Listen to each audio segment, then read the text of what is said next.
Blog Talk Radio. Hello, everyone in the franchise world. My name is Paul Segreto, and this is Franchise Today. Today's my guest will be Shelly Sun, CEO at BrightStar, recent celebrity on Undercover Boss, and author of the new book, Grow Smart, Risk Less. Joining me today also is co-producer Joe Caruso from the great state of Maryland. Joe, how are you today? Fantastic, Paul. Always a pleasure to be here with you on Franchise Today. You know, last week we had another good, riveting show as we had two great guests on the show. If you would, give us a recap. Well, we had Michael Webster, franchise attorney out of Toronto, and Paul Steinberg, a franchise attorney out of New York City, and they recapped the ABA Forum on Franchising conference in Baltimore, this is the 34th year for the conference, and they shared a lot of their insights on franchising, what their take was on a lot of the breakouts and the subject matter covered at the ABA. They did a fine job, and they're great guests, and Michael is a returning guest, and I'm sure we'll have both Michael Webster and Paul Steinberg on again. Yeah, I'm sure. There was some good information that came out of there, with some good discussion regarding KFC and coverall cases.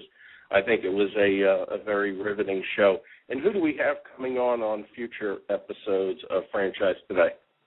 Well, we've got a great episode coming up, a great show on November 17th with an attorney, Mark Fidgman. And the show is called HR Challenges for Franchisees and Franchisors. Why should you care about tattoos, Facebook, and the end of the alphabet? And we gave kind of a clue about what the end of the alphabet meant on the last show. And it's really talking about the Gen Y and the Gen X generation and how employment has changed because of their upbringing and that particular demographic, and also with technology. So it's going to be very, very interesting, and we'll save the tattoo part for the show, but Mark's going to be a great guest, and I think both franchisors and franchisees will get a lot out of the interaction. And then we break, of course, for Thanksgiving, so we won't have a show that week. But returning in December, on December 1st, we've got a very, very exciting guest. We've got Bob Coleman. He is the person who produces the Coleman Report, which is used by lenders and SBA folks on performance of SBA loans, franchise SBA loans. And his show is going to be The Politics of Lending, Lipstick on a Pig, and What Really Matters to Lenders. So in this economic tumult that we're in right now, and the need for financing for all business, but in particular the audience that listens to Franchise Today, franchisors and their franchisees, this is a not-to-miss show. So we're going to learn a lot about Bob, and Bob has been on national TV. I've watched him on Fox Business News. He's been on Fox News. He's been on a number of other mainstream media outlets, and we look forward to having Bob on the show. Well, that'll be great. I look forward to both shows, and then, of course, we'll be breaking for the holidays. I think we'll have one more show on December 8th, and then we'll probably break from December 15th until the middle of January, and then, of course, we'll be talking about the IFA convention and upcoming franchise events. And looking forward to have some of the people from the IFA. I know we tentatively have scheduled Steve Caldera for the end of January as well. We'll have to firm up that date. But all in all, I think it'll be good as we lead into the franchise convention in Orlando, Florida. And I'm sure today's guest, of course, will also be there. Shelly Sun is the CEO and co-founder of BrightStar Care, a premium healthcare staffing company providing the full continuum of care from private home care to people of all ages to supplemental staffing for medical facilities, including hospitals, independent assisted living facilities, and doctor's offices. Shelly was selected as the IFA's Entrepreneur of the Year for 2009, becoming not only the youngest recipient of this impressive award, but also only the second female recipient. And then in 2011, Shelly and BrightStar were featured on the hit CBS series Undercover Boss, and I was very happy to help promote that in various social media. It was really a lot of fun leading up to the event. Shelly, welcome to Franchise Today. Thank you so much. Well, it is great having you here today, and I think we just, need to get right into it. You wrote a book, Grow Smart, Risk Less, which I've read, had the pleasure of reading on my travels to the West Coast Franchise Expo last week, and it was really quite enjoyable.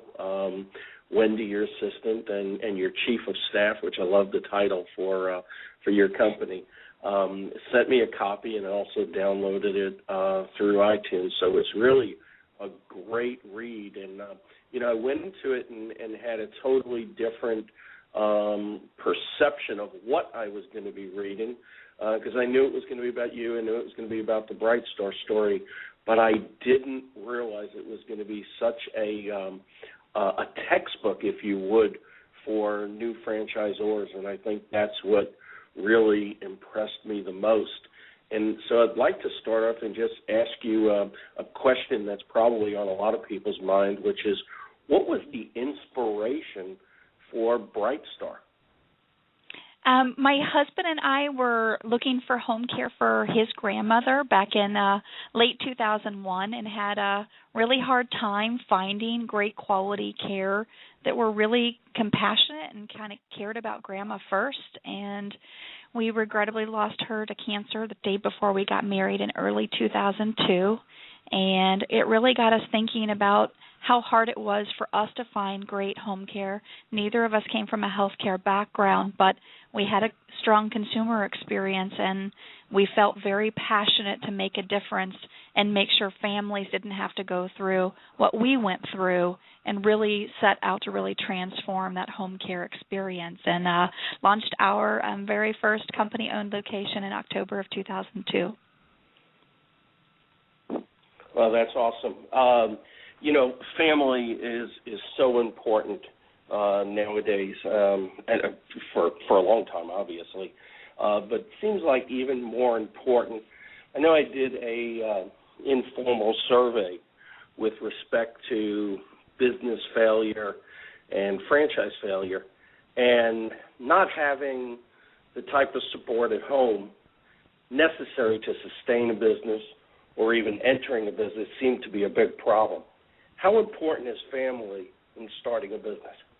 I think it's critical, and I think it's the if you're married or have a partner, I think it's absolutely your core unit at home being on the same page with how many hours it will take, the money it will take up front to build something for the future, that everything else kind of will be second fiddle for a while you're trying to launch a new business. But I think it extends, at least for me, beyond that, is really trying to be diligent about having everyone that you surround yourself with be very positive and upbeat, be energy givers, not energy takers. Because, starting a business is hard, and you're going to have days where you're like, wow, why did I do this? And I didn't realize it would be so hard. And you want to have people at that right time that are going to encourage you to see it through, not go, well, why did you leave your corporate job? You could go back. And so I found for me that those folks that were not encouraging in my life, whether they were family or friends, I really needed to distance myself when I was in that really heavy stress, high growth stage of the initial stage of our business, when more money is naturally going out than coming in. And I think that's true for any business owner, franchisor, franchisee, entrepreneur, is trying to have a very strong support network, both at home but also in kind of that close circle of family and friends that are going to encourage you during the tougher times.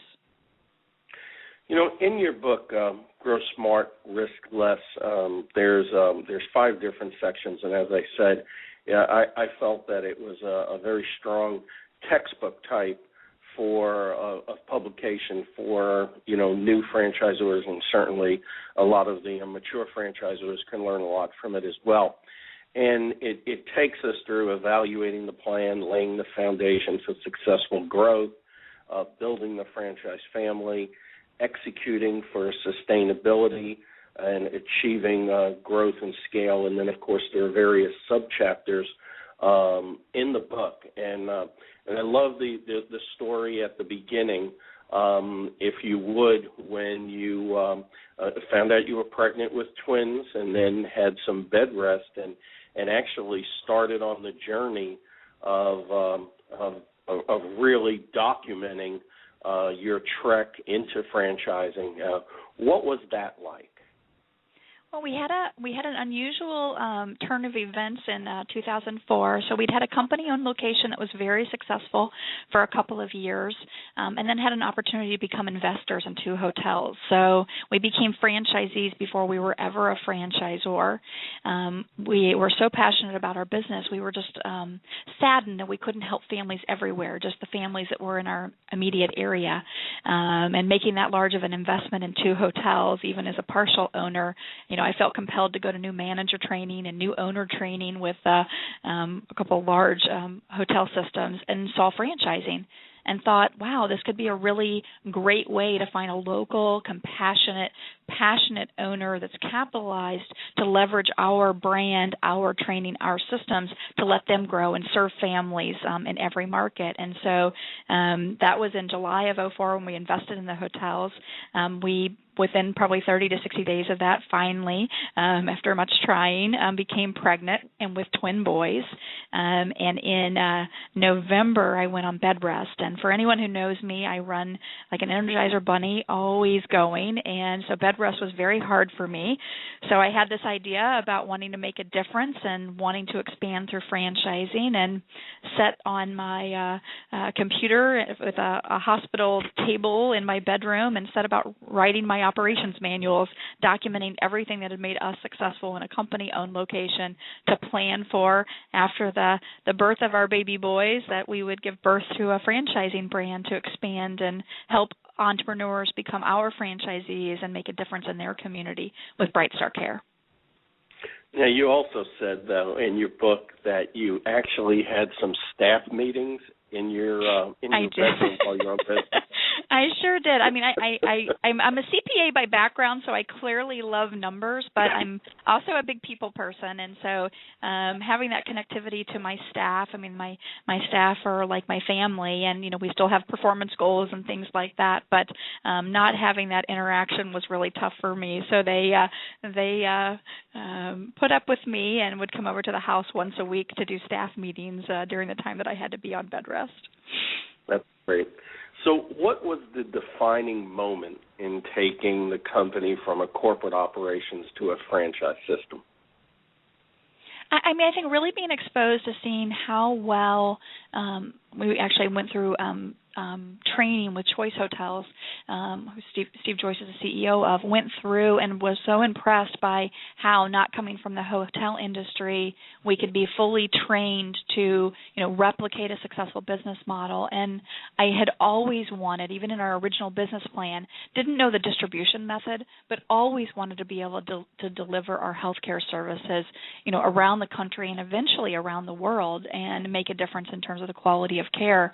And franchising, after exposure to it, made a lot of sense as to an ability to keep control over the quality and the branding and the customer experience, but being very diligent on the selection of good people who were going to be in it for the right reasons, but also were committed to doing what it takes to grow a small business and get it to the point of being successful. And franchising seemed to kind of marry those two things for me: a great distribution model with a great group of people to be able to help more families everywhere. Joe and I, Joe Caruso, co-producer on Franchise Today and a very well-known franchise executive, and I have hours upon hours of conversations, and we talk a lot about culture, and we talk a lot about systems. And Joe, did you have a question for Shelly with respect to any of that? Well, I have a comment and possibly a question. I met Shelly and JD when they were in the initial stage of the launch of their franchise at the Franchise Finance Conference in Minneapolis. And I recall, you peppering me with a lot of questions about franchising and practical business methods and best practices, and it was interesting watching you work the room because you were just soaking up all of the energy and all of the information. And for people who haven't been to the Franchise Finance Conference or the Restaurant Finance Conference, it's a great environment for learning. It's a great environment for making contacts within franchising. But what would you say, Shelly, back at that stage, and I think I met you in either 2006 or 2007, what was going through your mind at that point in time when you were just really getting immersed into the franchise culture and the franchise distribution model? Absolutely. I think you're right. I mean, I think for the first 2 to 3 years, I just really became a student of franchising. I think I quickly realized that while I'm in the business of healthcare, to be a great franchisor, I had to not only be able to be great at healthcare, I had to be great at franchising, and I had to know how to help franchisees be successful. And I had run a healthcare business for 2.5 years at that point, but I hadn't run a franchise. And so I wanted to learn from those that had been around and done it before me. And I found that so many people were willing to share with me what had gone right and what had gone wrong, and I just tried to be a sponge and listen to the words of Rocco Fiorentino or Brian Schnell or Kurt Landwehr or Jeff Hill. I mean, so many people mentored me. I mean, I probably have 30 or 40 people that I have constant contact with that I began talking to in my first couple of years in franchising. And what really compelled me to think about how could I take that working of the room and all of those best practices that I gathered? I mean, I think that the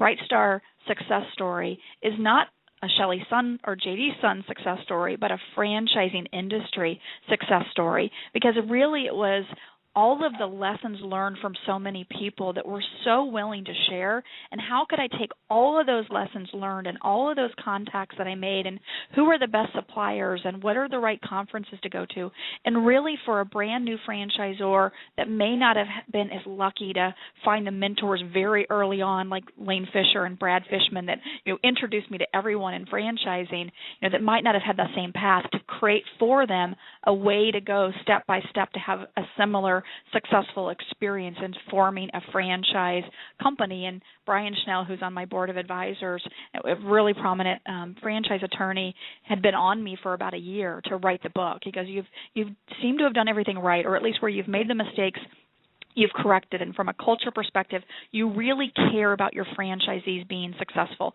All you talk about is franchisee unit economics and how can you constantly improve that. And all of your people speak the same thing.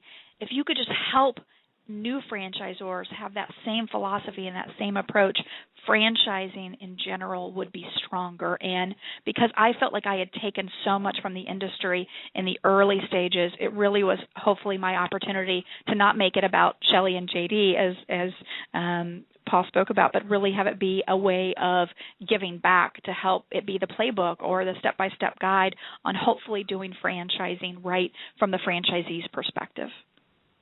And I love obviously I love the book. There's a particular passage in here that I want to read that I think strikes to the point that you just made. And it said, franchisors can be successful for short periods of time regardless of how their franchisees perform. But the franchisors who enjoy the greatest long-term success follow a model in which the majority of their franchisees can make money, can succeed, and are highly satisfied with the franchisor-franchisee relationship. In particular, the founder CEO must have passion and commitment to a relentless pursuit of improving franchisee unit economics. And I think that's just a compelling statement. Certainly, you and JD definitely show the passion for your brand and the passion for your business. Explain some of your thoughts behind franchisee success and unit economics. Well, I think it starts with selecting the right franchisees. And so, understanding over time if there's similarities on franchisees that are more successful and being disciplined to select those franchisees, and similarly looking if there's common characteristics or backgrounds or experiences of those that are struggling or underperforming and don't have the discipline to turn down the checks, to not have people joining your system that may not have what it takes to be successful. So I think it starts with selection, and then it starts with making the investment to give them the right tools and training and resources to be successful. I mean, we've got a very heavy infrastructure of people to help our franchisees. We are about one full-time staff for every 4 franchisees, and so we really have made a commitment to infrastructure, recognizing that our franchisees are going to need us more in their first 24 months than they'll need us throughout our entire relationship combined after 2 years. And so making sure that in our early stages of franchisor, we've invested to have those resources when they need it. And then, we may be able to double or triple or quadruple our number of franchisees and only minimally increase our infrastructure from here on out. But it's a front-loaded investment, much like our franchisees are making a front-loaded investment. They'll spend, all of their investment range for the most part, in the very early stages of the business. I guess we want to match our pain points and our success journey together, that we're willing to invest up front while franchisees are investing in up front. And as franchisees are successful over time, we too will be successful over time. As you're venturing into the franchise side of business, obviously you must have hit some bumps in the road. Is there anything in particular that stands out in your mind as a bump in the road as you transitioned from corporate operations to franchising? I think 2 key lessons learned that we had to go through, and I talk about in detail in the book, because I think from your mistakes you probably have the greatest learning, but hopefully you can help others avoid the same mistake. So the first would be really, truly understanding the capitalization necessary, not just to launch a franchise system, but to get to where the franchise system is royalty self-sufficient. And what I mean by royalty self-sufficient is there are more recurring revenues coming in than expenses are going out the door. And so I think for new franchisors, they plan on franchise fees, from the sale of a franchise, and then when new franchise sales aren't happening, they can be upside down from an infrastructure perspective and from a capitalization perspective if they haven't planned appropriately. So that was my first lesson learned when we, were $200,000 short of what it really was going to take to stay at it and grow a successful brand. And we had to go, hat in hand to a family to help us out. We paid it back within 12 months, but, it was a really tough time. And so I can sympathize with, other business owners that are kind of going through that stage. But I think if you're really passionate about what you believe in, and it can be successful, timing may just have gotten in the way that you press ahead and you move forward. The second one was really fully understanding that once I made a decision to be a franchisor, I needed to be a franchisor the majority of my time, and I didn't move quickly enough to backfill myself to oversee the company-owned location and tried to do both. And that didn't really create for a successful opportunity to continue to grow my company-owned store. In fact, it suffered pretty substantially not having my oversight of it. But I felt like I owed it to my franchisees that if they were writing these checks and joining my system, that my attention needed to be focused on them. And so, a lesson learned would have been to plan an increased level of capitalization, bring in leadership person to run my company-owned location so that me as a founder could focus on my franchisees and not feel guilty if I'm 100% focused on my franchisees and my company-owned store is suffering, or vice versa. As young franchisors or aspiring franchisors consider when contemplating the move towards franchising, there's a host of different things that run through their mind. And, of course, like you said, a lot of them start thinking about making ends meet through franchise sales, and as we know, that's a surefire recipe for failure. the thing that impressed me as I was reading through the book, it seemed like you and JD made two big investments. The first was in human resources along the way as your book progresses along in your trek from starting as a franchise to today, and it shows how you've added various layers of management and brought in different people to fill different roles to take the company and yourself in a different, in a more progressive direction. And the second one was with respect to investing in technology. And too often than not, we see today a lot of brands start up and don't make those necessary investments. Even as they start progressing along, it's more reactive than proactive. How important was making let's talk about human resources first. How important was it make those investments along the way with respect to adding key people every step of the way? I think critically important to our success, because I think, there have been a lot of high growth industries, and, anything having to do with children or seniors, wellness, have been very high growth industries. And so if the business is going to come, then we didn't want to be in a situation of going and hiring people, and if they don't come from healthcare, having them take 6 to 12 months to ramp up. And even if they do come from healthcare, since we were the first brand that had the full continuum of care, including skilled care, it would take them probably 3 to 6 months to ramp up. And so if we were always hiring after we had already sold the franchises, then our new franchisees were getting a subpar experience, and that's not what they paid for. So I think the reason we didn't just grow fast but grew smart was our ability to invest ahead of the growth, but be prudent about not just investing for investment's sake, but being able to look at what was the growth trajectory for all of my competitors that had kind of come before me to know how quickly I may grow, and then be able to plan the organization ahead of time, allowing 3 to 6 months for experienced industry people and 6 to 12 months for those positions that I might pull outside the healthcare industry. Throughout your book, I love the little statements that are avoid this pitfall, and you speak directly towards your own experience, such as on page 68, it says, avoid this pitfall, and it says, I didn't invest in having a leader oversee the company-owned operations while I focused on my franchisees. And I love these pitfalls along the way because they really stand out, and they really tie into what you're talking about right at that particular time. But they're just very powerful statements, and I certainly thank you for putting those in the book that way, because it definitely was very impactful.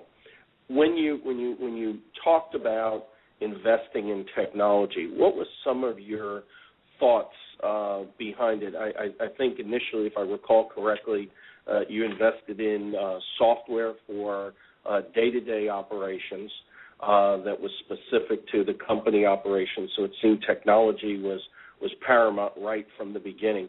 And what were your thoughts all along the way? Well, I wanted to ensure a consistent quality delivery to our end consumer, and so investing in technology allowed me to do that in my company-owned store, but certainly set the stage for being able to replicate out a consistent customer experience over time. But I think what I've seen, which sometimes you're smart and sometimes you're lucky, is I think the biggest benefit that we had that our technology was in place before we ever franchised.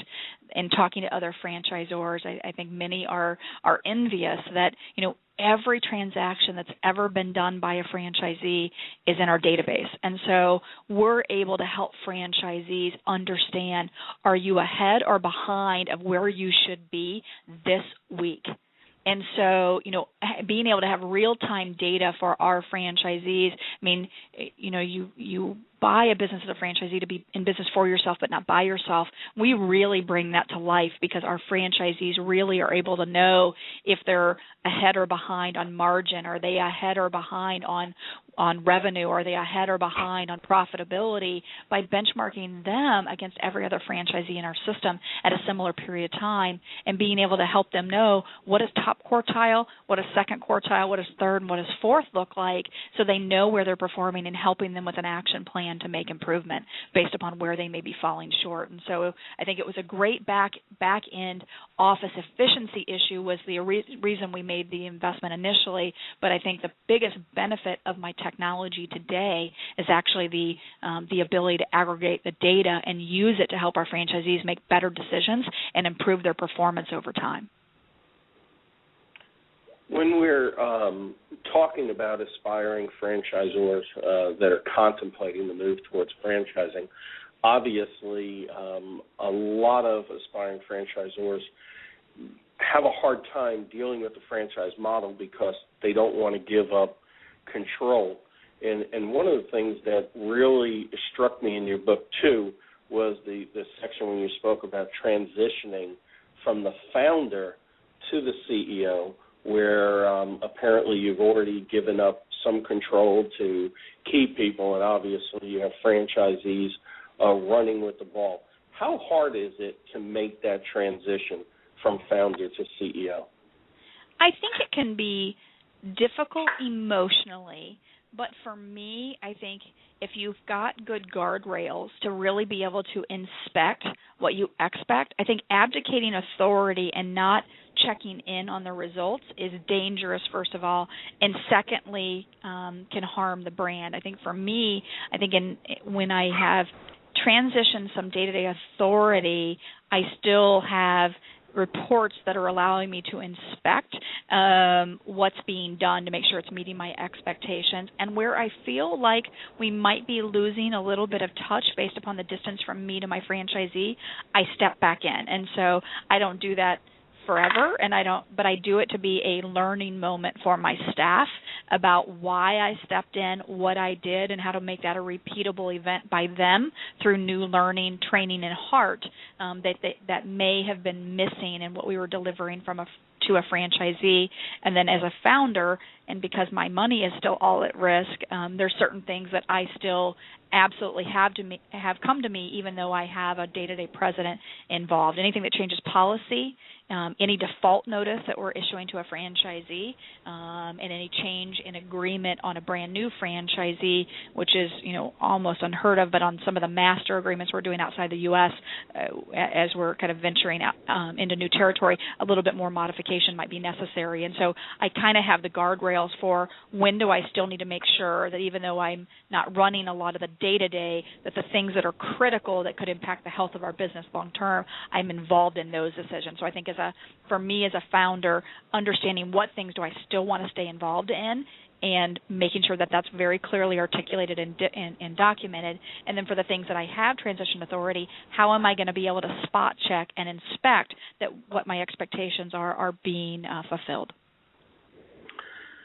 We're speaking here today with Shelly Sun, CEO at BrightStar and author of the new book, Grow Smart, Risk Less, today on Franchise Today. Shelly, in your book, you speak about growing your organization from within, and I know when you contemplated bringing on a president of the company to handle more of the day-to-day operation, you did so from within. And throughout the book, as I mentioned, you have the avoid the pitfalls, and there's also another little moniker there, which is a little light bulb. And the one in particular I read, it says, our breakthrough came with recognizing that leadership was responsible for ensuring that employees were being developed for their future roles and understood the opportunities the future held. What was some of your thought process behind that, and how it led to nurturing an individual that was in the organization that eventually became your president? Well, I think, an organization is only as strong as its people, and you need to recognize who your top performers are, both in attitude but in terms of competencies that can be developed and make that investment. I think it's hard to make that investment in every single employee. So I think I'm realistic about really looking at kind of who are my top 10, which I talk about in the book. And we will move to who are the top 25 and really looking at the top 50% of our organization. Make sure they've got 2-year development plans. We're investing in continuing education. I've got 12 people in my company going through CFE, Certified Franchise Executive Program, through the IFA, and that's not an inexpensive investment. We bring 10 to 12 people to the IFA convention every year just to expose our organization. And consider I only have 60 employees, that 20% of my organization are coming to convention. That's a pretty significant investment. But I believe it's important to nurture them, and I believe that my personnel that have the same passion for my franchisees' success, I can't train passion. So if they have that innately, that they would love to be an entrepreneur but didn't want to take the risk, but they love making it easier and enabling success for those that have jumped off the cliff and taken that risk in our franchisees, those are people that I want to make an investment with. And so that's been our philosophy. Very similarly, when I looked at a president and I was looking externally and an individual who had an amazing track record. And as I, dealt with a few of my mentors, my strategic coach, who's outside the franchise industry, but Rocco Ferrantino and Jeff Hill, and helping me kind of think through that decision, knowing that I'd been a founder and I knew every franchisee and their spouse and their kids and, the age of their kids, and it's just my hands were on everything.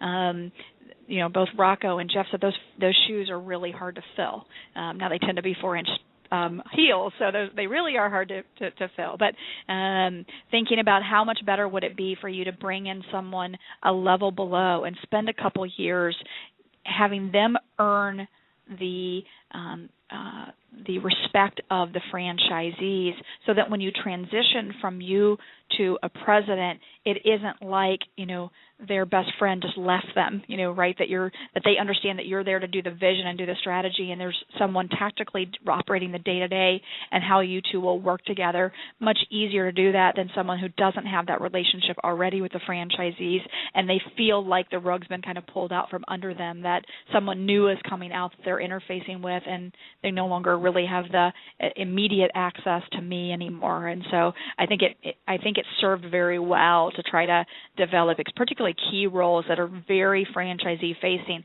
to develop those from within, where the franchisees already have their respect, so they're going to listen to them. Because if you think about the role of a franchisor is to coach a franchisee to reach their highest potential, you can only coach if you have mutual respect, and that takes time to acquire. And so if it's something that someone in a marketing position has an ability to potentially become a field support rep to support my franchisees, but the franchisees already love them in marketing, I will consider, grooming them and promoting them to a field support position, because the hardest thing to develop is that mutual respect and that relationship to be able to give coaching advice. I can teach them the skills of, how do you use this action plan and how do you look at this report and see how the franchisee is doing. But that basic level of mutual respect that makes any conversation possible, because the franchisee knows that it's coming from a good place, that's something that's harder to bring from outside the organization in. Yeah, absolutely. I do agree with that. Joe, did you have a comment? The comment I have is that Shelly, with BrightStar, you've really traveled the road less traveled in terms of what typically happens with emerging franchise brands. The anecdotal evidence is that about 75% of startup franchisors fail, and there's hard to pin down, but there's certainly a great number of what I call zombie franchisors, where they started out, they franchised a few units, and they found out for whatever reason that the unit economics didn't work, or they weren't suited to be franchisors, and they don't go out of business, but they really aren't actively franchising anymore. So you have exceeded and beat the odds where other franchisors have not. And I think what's really ringing true is that it wasn't an accident. It's because you had a plan, and it's because you followed your plan. and you had some great people to help you. I mean, Brian Schnell's a good friend and a great resource and a fantastic franchise attorney. You're lucky to have him.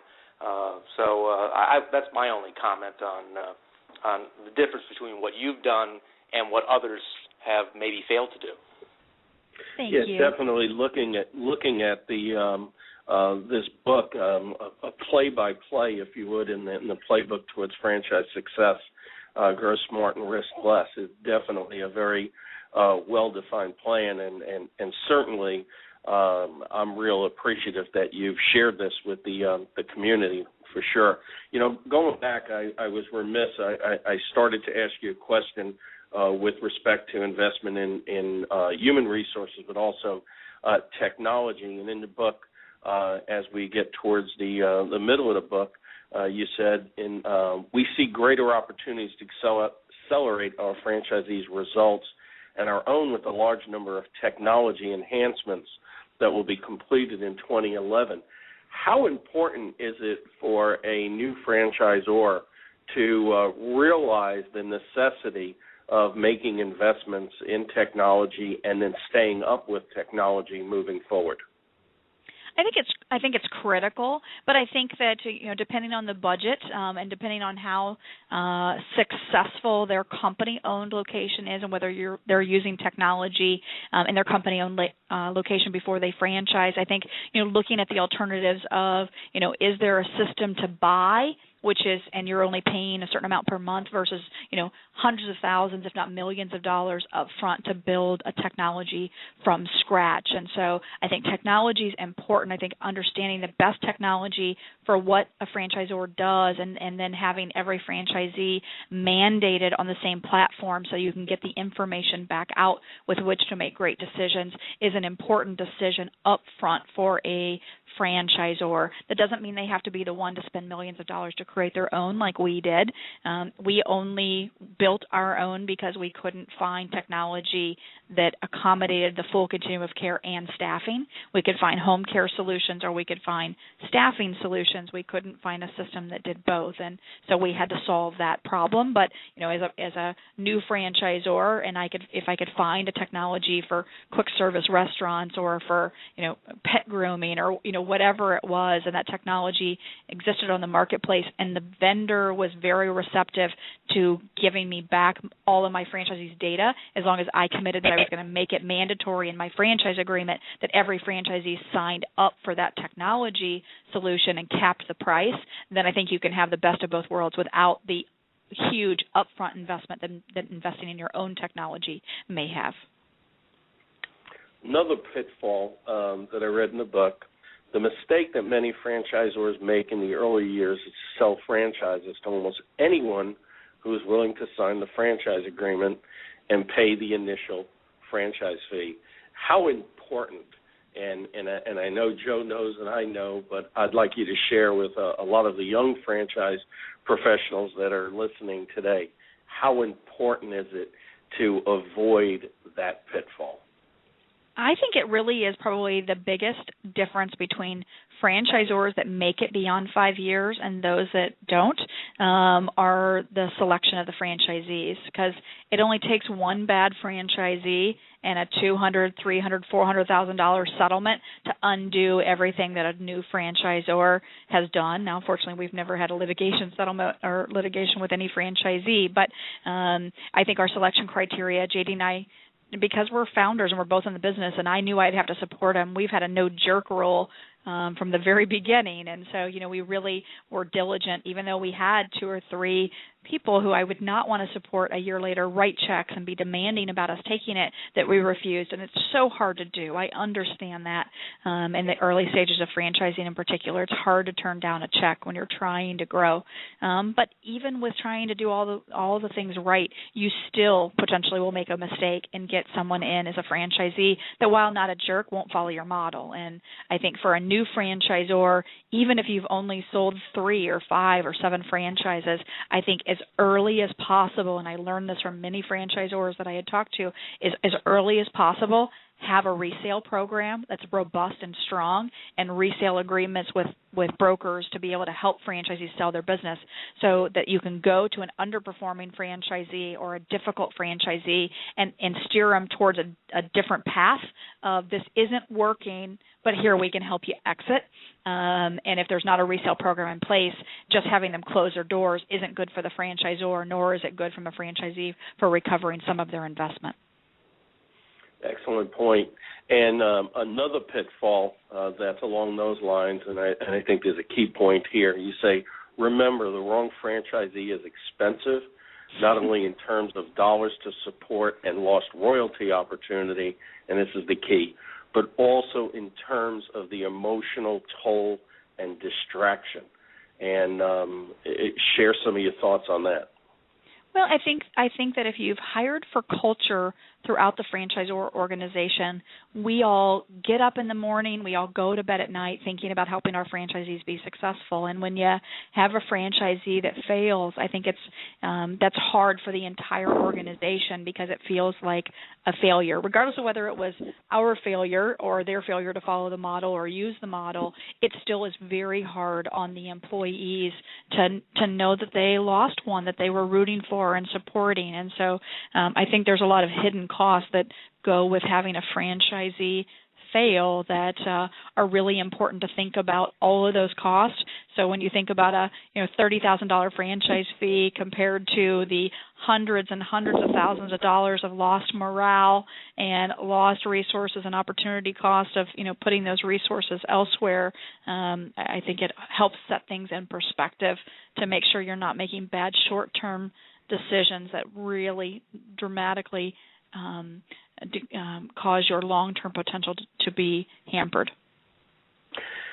Chapter 6, I think, is really paramount for every new and mature franchise system to read and refer to, and it's implementing an effective franchise sales process. And I know we probably talk 2 more shows at least on everything in here, but it talks about mapping the sales process. It talks about the 5-step process, the opportunity, competitive advantage, joining the team day, et cetera, et cetera. And I highly recommend pick up Shelly's book, Grow Smart, Risk Less, and read through it very carefully. And as Shelly points out at the beginning of the book, read through it and then go back and refer to the different chapters and the different sections. It's really fantastic. What are some of the unexpected things that aspiring franchisors need to contemplate or need to be aware that possibly could occur that you might be able to share from your experience? Well, just thinking about even just the chapter that you just referenced, because I think that the success of a franchise system is all about the franchisees that are in the system. And so I think one thing that took us a little while to figure out, but that really serves us well today, is building that franchise sales process to validate that your candidate will follow a system. So at each stage of our sales process, we actually give homework.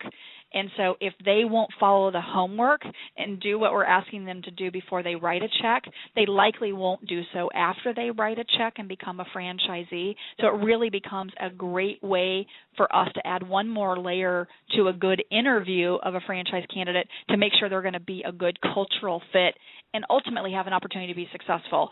Any franchisee who won't follow the model, I don't know why they become a franchisee in the first place, but it happens. To be able to have a way to spot check their ability to follow directions and follow the system and listen is important, I think, before they ever become your franchisee. And then I think for a franchisor that really wants to succeed long term is really understanding how they make money. I'm always amazed when I go to a conference and they ask about, what's the number one way that franchisors make money? And 90% of the hands go up in the room and they're all yelling franchise fees, franchise fees.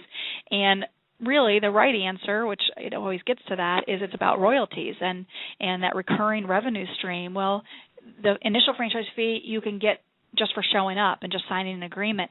To get the royalties and have those grow mean you have to be all about helping franchisees be successful. And I think the franchisors that invest and think about how do they maximize royalties, which means maximizing the revenues that their franchisees are able to drive, are really those that are the most successful, and those that focus on increasing franchise fees by just getting people through the door are the ones that we are probably in that 75% failure rate that you quoted.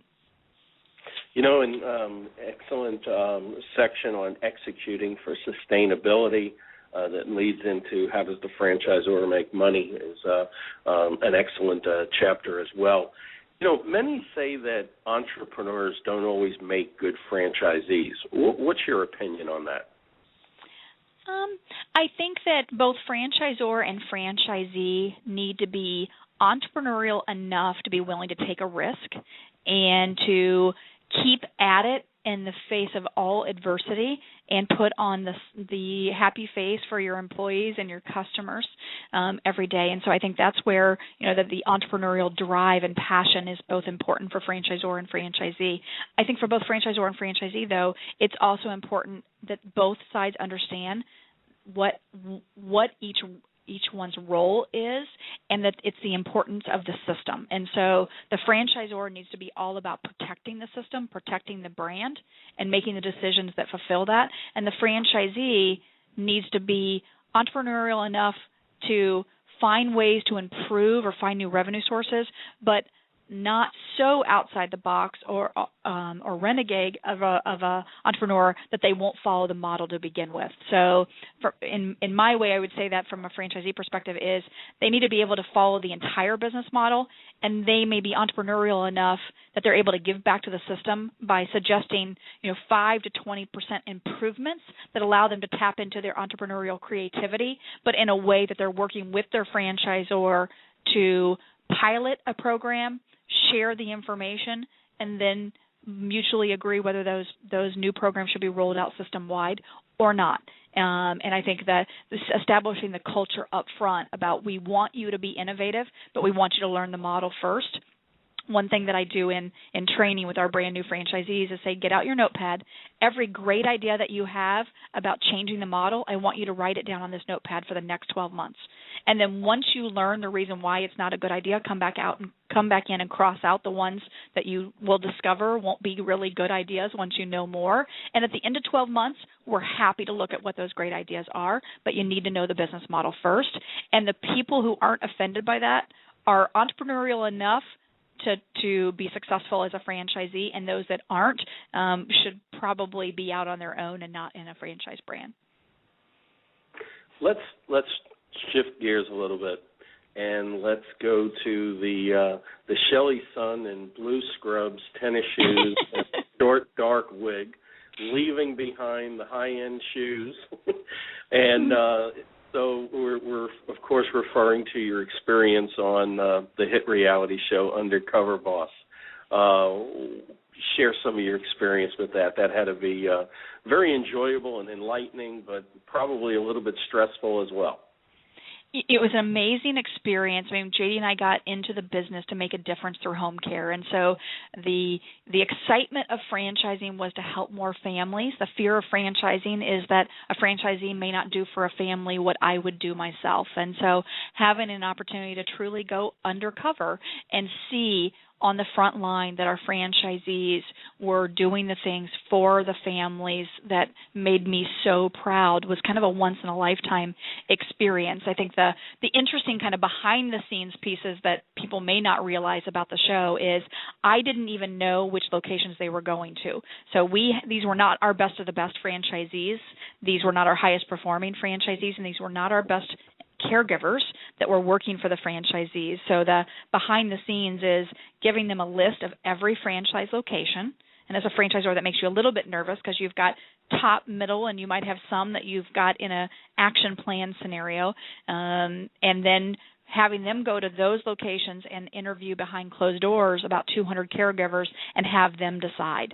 And I was not able to know even where they were fine-tuning to where I was going. I didn't know what city I was even flying to until I checked in at the airport. So, trying to really keep the CEO who's in control of everything off her game to have to go into the scenario. But it made me so much more proud knowing that I wasn't going in and just inspecting my top locations. I was going into a random sample of franchisees, a random sample of caregivers, and all of them I would hire to take care of my own twin boys that are 6 years old and the love of my life, or for my mother or my father who passed away 2 years ago to take care of them. That made me so proud, and I don't know of any other way I could have gone in and seen the quality or inspected the quality as Shelly Sun, but as Linda, I was able to do that. I'm so happy that you explained that to us, because I'm sure you know the perception is that those locations and franchisees were handpicked. So thank you for sharing that, because I think a lot of people had the perception that they were handpicked. We're closing in at the top of the hour, and we probably could talk another 2 hours at least. But I know in your book you refer to it a lot, and I'm talking about the IFA, and I know you're heavily involved in the IFA. How important is it for new franchisors to work with the International Franchise Association? I think if you're not going to be heavily involved in the International Franchise Association, don't franchise.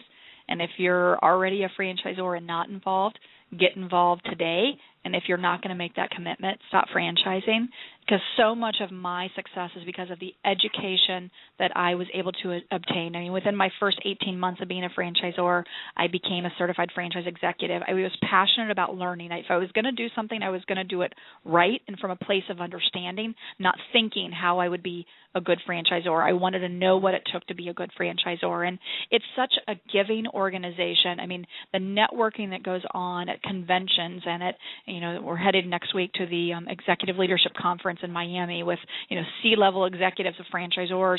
Those kind of events are just so powerful for the networking and the sharing, and learn from those that have already made the mistakes and had the successes, so you can find the path to success and avoid some of the paths to mistakes.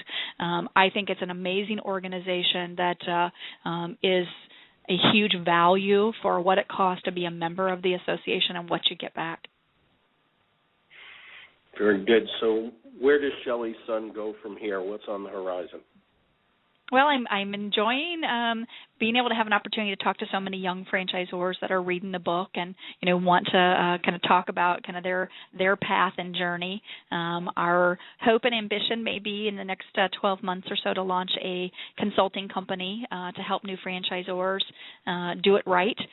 What I'd like to be able to create as a differentiation is having the answer to be don't franchise or don't franchise now be an acceptable answer, because franchising is expensive, and you really need to do it only knowing that your franchisees can make money and the franchisor can make money in a reasonable period of time. Otherwise, it's $150,000 of a waste of investment if you're not sustainable. And so consulting's on the horizon, and to just really try to continue to make a difference in an industry that's made such a difference for me. And then I see additional brands. We're looking at an assisted living concept. We just secured land to build our first assisted living facility with one of our franchisees as a pilot, and then we'll launch another franchise brand hopefully in 2013, and start looking at new franchisees to continue to grow and expand what BrightStar is able to provide to families across the country. You end the book by saying, as the leader, you own the responsibility for setting the vision, building the organization, and establishing the culture. Certainly, it's apparent that you and JD have done that. The last sentence I really admire, and it says, don't forget to enjoy the journey, and always seeing the smile on your face. I know you've enjoyed the journey, and I really thank you for being my guest today on Franchise Today. Thank you so much for the opportunity, Paul. I really appreciate it. Joe, we've got about a minute and a half. Any parting comments? I am so impressed with what Shelly you've done with BrightStar, and going back to one of your earlier comments about employing technology at an early stage and the benefits that are accrued by doing so. But what I really hear you saying is the discipline of reporting. And that's a huge error that many nascent franchisors make, is that they don't get good reporting, either because they don't know how to do it or they're fearful of offending the franchisees by, requiring them to report. And before the show, I had a chance to take a look at your franchise disclosure document, and you have one of the most detailed Item 19 financial performance representations that I've seen. And you couldn't have achieved it had you not had the reporting. And so those franchisors that cop out say, well, I don't really want to do the technology piece. Well, you don't have to do the technology piece, but you do have to do the reporting piece. Absolutely. Yep, absolutely, yeah. Joe, who do we have on again next Thursday? Mark Fidgman. He's going to be talking about tattoos, Facebook, and the end of the alphabet. And it's going to be great HR information for both franchisors and franchisees. He's a very accomplished HR attorney and an employment attorney, and should be a great show. It definitely should be. Until next week, I'm Paul Segreto, wishing you the best, the very best, in this great thing we call franchising. Franchise Today is out.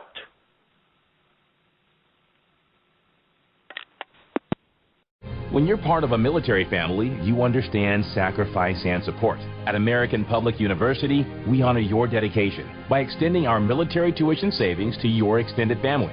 Parents, spouses, legal partners, siblings, and dependents all qualify for APU's preferred military rate of just $250 per credit hour for undergraduate and master's level programs.